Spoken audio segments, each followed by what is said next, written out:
Sângele mi s-a scurs în vârfurile degetelor, provocându-mi furnicături, în timp ce țineam în mână cardul de acces la propriul meu hotel și o priveam pe sora mea blocând intrarea. Râsul zgomotos al tatălui meu răsuna din interiorul holului grandios, de un albastru azuriu, holul pe care eu l-am proiectat, hotelul pe care îl dețineam, în timp ce eu stăteam afară ca un avocat nedorit.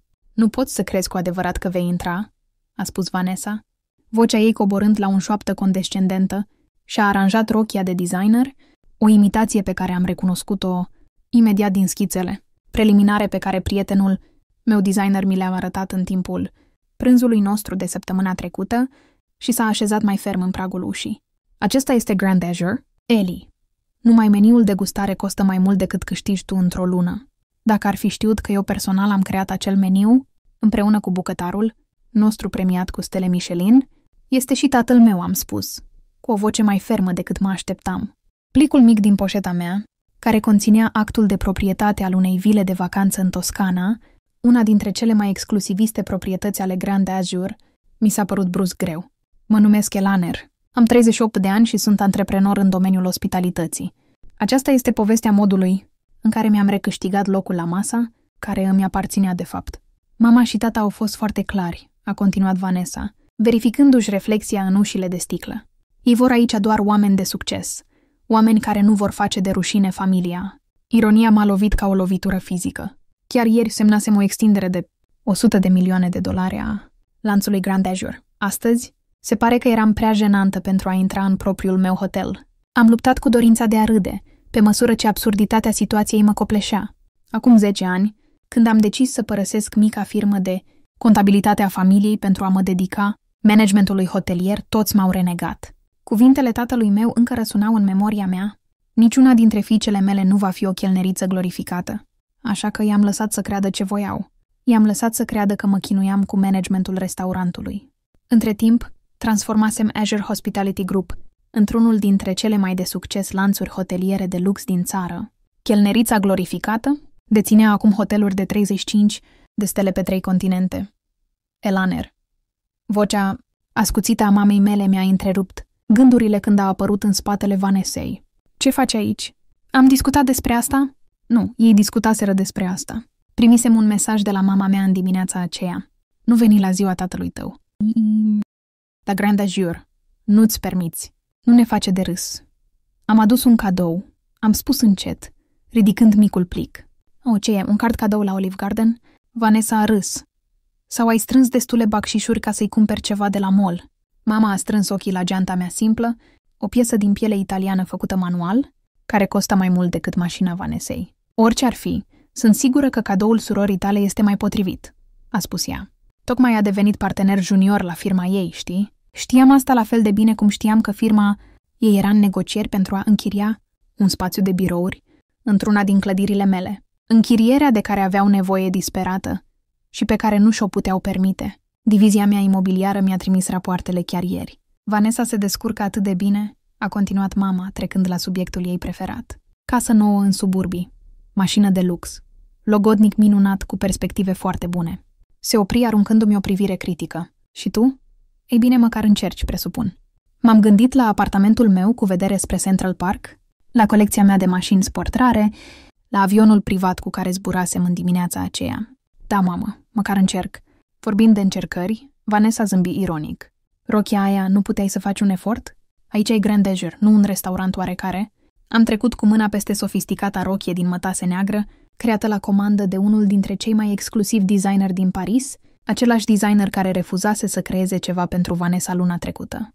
Un detaliu pe care l-am aflat când stilista mea a menționat incidentul în timpul ultimei probe. "E tot ce am putut face?" am spus eu blând. "Ei bine, nu poți intra," a declarat Vanessa. "Rezervăm întregul etaj VIP. Este doar pentru familie și oaspeți distinși. Etajul VIP, etajul meu VIP, cel pe care l-am redesemnat personal anul trecut, alegând fiecare piesă de artă și fiecare candelabru de cristal. Oaspeții distinși, am întrebat, sincer curioasă să aflu pe cine au invitat. "Oh, nu-i cunoști." Mama a făcut un gest de respingere cu mâna. "Familia Anderson. Ei dețin acea firmă de avocatură de succes. Familia Blackwood. O familie veche și bogată, știi? Și domnul Harrison de la bancă. Toți sunt oameni foarte importanți." Am înăbușit un zâmbet. Thomas Anderson a închiriat 3 dintre proprietățile mele. Familia Blackwood a cerut recent să devină membri ai celui mai exclusivist resort al meu, iar domnul Harrison... Banca lui caută în prezent un împrumut important de la grupul meu de investiții. Da, am spus oameni foarte importanți. Exact, a spus Vanessa, vizibil mulțumită că am înțeles care mi-e locul. Deci înțelegi de ce nu poți fi aici? Ce-ar crede oamenii dacă ar ști că fiica ratată a tatălui lor le servește băuturile? Vanessa, mama noastră a mustrat-o ușor, deși ochii ei arătau aprobare. Fii drăguță. Elaner a făcut alegerile ei. Dacă ar fi rămas în firma familiei așa cum ai făcut tu, lucrurile ar fi fost diferite. Firma familiei ocupa acum un birou modest într-una din clădirile mele, abia reușind să plătească chiria. Administratorul meu imobiliar îmi trimitea rapoarte lunare despre toți chiriașii, inclusiv despre afacerea familiei mele, care se zbătea să supraviețuiască. În acel moment a apărut cumnatul meu, Gavin, aranjându-și cravata. De ce durează atât? Toată lumea te așteaptă. M-a zărit și i s-a schimbat expresia feței. Elaner, nu mă așteptam să te văd aici. Evident că nu, am răspuns. Gavin tocmai a fost numit vicepreședinte la banca lui, a anunțat mândră mama mea. Vicepreședinte junior, l-am corectat automat, cunoscând exact funcția lui, deoarece banca lui se ocupă de unele dintre conturile mele mai mici. Echipa mea financiară îmi furniza rapoarte detaliate despre toți partenerii noștri bancari. Păi, e mai impresionant decât ceea ce faci tu, a replicat Vanessa. Ce faci tu? Asistent manager la un lanț de restaurante. M-am gândit la ședința Consiliului de Administrație de dimineață, pe care o părăsisem de vreme, unde discutam achiziționarea băncii la care lucra Gavin. Probabil că documentele erau încă pe biroul meu, sus, în biroul meu privat. Ceva de genul ăsta, am răspuns. E ridicol, a declarat mama mea. Elaner, pleacă. Faci o scenă? Îi voi spune tatălui tău că nu ai putut veni? Nu ți-ai permis, adică? A adăugat Vanessa râzând. M-am uitat peste ele. Prin intrarea grandioasă a hotelului pe care l-am construit de la zero, la podelele de marmură pe care le-am ales, la candelabrele de cristal pe care le-am comandat, la operele de artă pe care le-am curatoriat personal. Totul, fiecare centimetru era al meu. Pentru o clipă m-am gândit să plec. Să-i las să-și petreacă petrecerea. Să-i las să creadă ce vor să creadă. Dar apoi mi-am amintit ceva ce mi-a spus primul meu mentor. Succesul nu înseamnă nimic dacă nu poți să te aperi singur. Mi-am strâns maxilarul și mi-am îndreptat umerii, simțind puterea a tot ceea ce construisem fără sprijinul sau aprobarea lor. Degetele mi-au încetat să mai furnice, iar o calmă claritate m-a cuprins. De fapt, am spus încet, cred că voi rămâne. Înainte ca mama să poată răspunde, ușile grele de sticlă s-au deschis și Owen, șeful meu de securitate, a ieșit. Era alături de mine de când am cumpărat primul meu hotel în dificultate, acum 7 ani, ajutându-mă să-l transform în flagship-ul lanțului. Azure. Este totul în regulă aici, doamnă CEO? A întrebat el cu voce clară din pragul intrării. Masa de vesii obișnuită este pregătită, a spus bucătarul Michel, ținând în mână meniul pe care îl gustase pentru a-i obține aprobarea. Tăcerea care a urmat a fost asurzitoare. Vanessa a rămas cu gura căscată, rujul ei perfect aplicat contrastând brusc cu fața ei palidă. Mama s-a agățat de mânerul de alamă al ușii pentru a se sprijini. Owen. I-am zâmbit cald. Sincronizare perfectă. Familia mea tocmai explică că nu-mi permit să iau masa aici. Doamnă, părea sincer confuz. Dar dumneavoastră dețineți întregul lanț hotelier. Da, așa este. M-am întors către familia mea uimită. Intrăm? Cred că ați rezervat etajul VIP. Etajul meu VIP, mai precis. Gavin și-a găsit primul glasul. Asta e o glumă. Ești doar managerul unui restaurant. De fapt, a intervenit Owen în mod profesionist. Domnișoara Eleanor este fondatoarea și CEO-ul Azure Hospitality Group. Ea deține toate cele 35 de hoteluri, Grand Azure din întreaga lume, împreună cu proprietățile noastre de resort și lanțurile de restaurante. Poșeta de designer a Vanessei i-a alunecat din degete, zgomotând pe treptele de marmură, dar asta e imposibil. Grand Azure valorează miliarde. Am terminat pentru ea, ceea ce face ca comentariul tău despre faptul că nu-mi pot permite meniul de gustare să fie destul de amuzant. Am trecut pe lângă ei și am intrat în holul hotelului meu, unde personalul s-a ridicat imediat în picioare.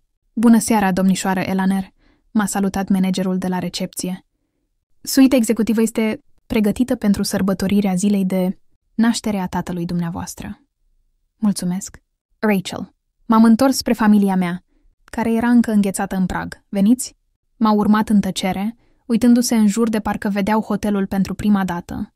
Fiecare membru al personalului pe care îl întâlneam mă saluta pe nume, arătându-mi respectul sincer pe care îl câștigasem de-a lungul anilor de conducere practică. Dar rochia ta a reușit în cele din urmă să spună mama, privind cu ochi noi rochia mea simplă, neagră, făcută la comandă în Paris, cred că în jur de $30.000. Aveam obiceiul groaznic de a nu mai verifica etichetele cu prețuri. I-am condus la liftul privat, cel care necesita o cheie specială pe care am scos-o din poșetă. Spre deosebire de rochia Vanessei, care cred că este o imitație, colecția Valentino originală nu a fost încă lansată. Știu asta pentru că am participat la prezentarea privată luna trecută. Ușile liftului s-au deschis direct în salonul VIP, unde petrecerea de ziua tatălui meu era în plină desfășurare. Când am intrat, în cameră s-a făcut liniște. Elaner. Tatăl meu s-a ridicat de la masa principală, cu o expresie de șoc și confuzie pe chip. Ce faci aici? Mama ta a spus că nu-ți permiți. Am terminat de mers spre el. La mulți ani. Sper că nu te deranjează că am dat buzna la petrecerea din propriul meu hotel. Hotelul tău? Domnul Harrison de la bancă a făcut un pas înainte, pe chipul său apărând un zâmbet de ușurare. Domnișoară Elelanar, nu aveam idee că sunteți rudă cu Robert. Thompson și încercăm de luni de zile să stabilim o întâlnire cu dumneavoastră în legătură cu împrumutul. Elaner este proprietara Grand Azure. Thomas Anderson s-a alăturat discuției. Doamne Robert, fiica ta este misterioasă. Directoare generală care a cumpărat proprietăți imobiliare de lux în tot orașul. Tatăl meu s-a lăsat pe spate în scaun palidizându-se. În tot acest timp, când credeam că ești doar o chelneriță glorificată, am ridicat o sprânceană. Cuvintele tale, cred din ziua în care am părăsit firma, familiei pentru a-mi urma visurile în domeniul ospitalității. Dar de ce nu ne-ai spus? A întrebat mama, ținând în continuare strâns colierul de perle ca pe o salvare. M-ați fi crezut? Am întrebat încet. Nu m-ați crezut acum 10 ani, când aveam nevoie de sprijinul vostru. De ce aș împărtăși succesul meu cu oameni care măsoară valoarea unei persoane doar după mărimea contului său bancar? Am făcut o pauză, deși după acest criteriu presupun că valorez mai mult decât toți cei din această cameră la un loc. Vanessa. S-a prăbușit pe un scaun din apropiere, cu fața palidă. Vila din sudul Franței pe care am încercat să o închiriez vara trecută, cea care era misterios indisponibilă. A mea am confirmat. Administratorul meu mi-a transmis cererea ta de rezervare, fără să-și dea seama de legătură. L-am privit pe Gavin, la fel ca clădirea de birouri pe care firma ta se străduiește să o închirieze, Gavin, și abonamentul la stațiunea pentru care ai fost pus pe lista de așteptare, mamă. Elaner. A început tatăl meu cu vocea tremurândă. O să o păstrăm, am ridicat mâna. Nu ți-am dezvăluit asta ca să te rănesc, deși tu m-ai rănit destul de-a lungul anilor. Am făcut-o pentru că m-am săturat să-mi ascund succesul pentru a-ți cruța mândria. M-am întors pentru a mă adresa celor prezenți. Vă rog să vă bucurați de petrecere. Totul este din partea casei. A casei mele? Am început să mă îndepărtez. Apoi m-am oprit. Și tată, plicul pe care Vanessa nu m-a lăsat să ți-l dau este actul de proprietate al unei vile în Toscana, una dintre cele mai exclusiviste proprietăți ale mele. Consideră-l un cadou de ziua ta de la fiica ta ratată. Următoarea oră a fost ireală. Oameni care mă ignoraseră la reuniunile familiale anterioare voiau brusc să discute oportunități de afaceri. Familia Blackwood practic m-a implorat să le dau abonamentul la resort. Domnul Harrison m-a încolțit cu cererea de împrumut a băncii sale. În tot acest timp, familia mea a stat în tăcere, uimită. Logodnicul Vanessei a dispărut după ce a aflat că viitorul ei parteneriat garantat la firma ei depindea de un contract de închiriere pe care nu și-l putea permite în clădirea mea. Gavin a continuat să dea telefoane, probabil pentru a-și actualiza CV-ul. Mama mea alterna între plâns și încercarea de a explica celorlalți oaspeți că întotdeauna a crezut în potențialul fiicei sale. Pe măsură ce seara se apropia de sfârșit, l-am găsit pe tatăl meu singur pe terasă, privind luminile orașului. Clădirile alea, a arătat el spre orizont. Câte dintre ele ți aparțin? Suficiente, am răspuns, stând lângă el. Inclusiv clădirea firmei familiei. El a dat din cap încet. M-am înșelat în privința ta, Elaner. M-am înșelat teribil. Da, am fost de acord. Te-ai înșelat. Ne poți ierta vreodată? M-am gândit la întrebarea lui, la toți anii de respingere și condescendență. Iertarea nu e problema, tată. Respectul e. Niciodată nu mi-ai respectat alegerile și nu ai crezut în abilitățile mele. Tu respecti succesul doar după ce s-a dovedit.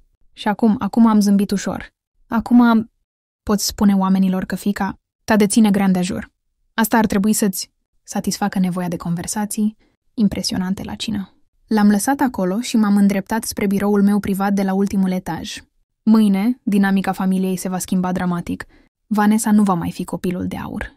Mama mea va rescrie frenetic istoria pentru a susține că m-a susținut întotdeauna. Gavin și banca lui vor fi probabil achiziționați. Dar în seara asta mi-am ocupat în sfârșit locul la masă. O masă pe care am construit-o eu însămi, într-o cameră pe care o dețin sub un acoperiș pe care l-am plătit. Și asta valorează mai mult decât orice aprobare tardivă din partea familiei.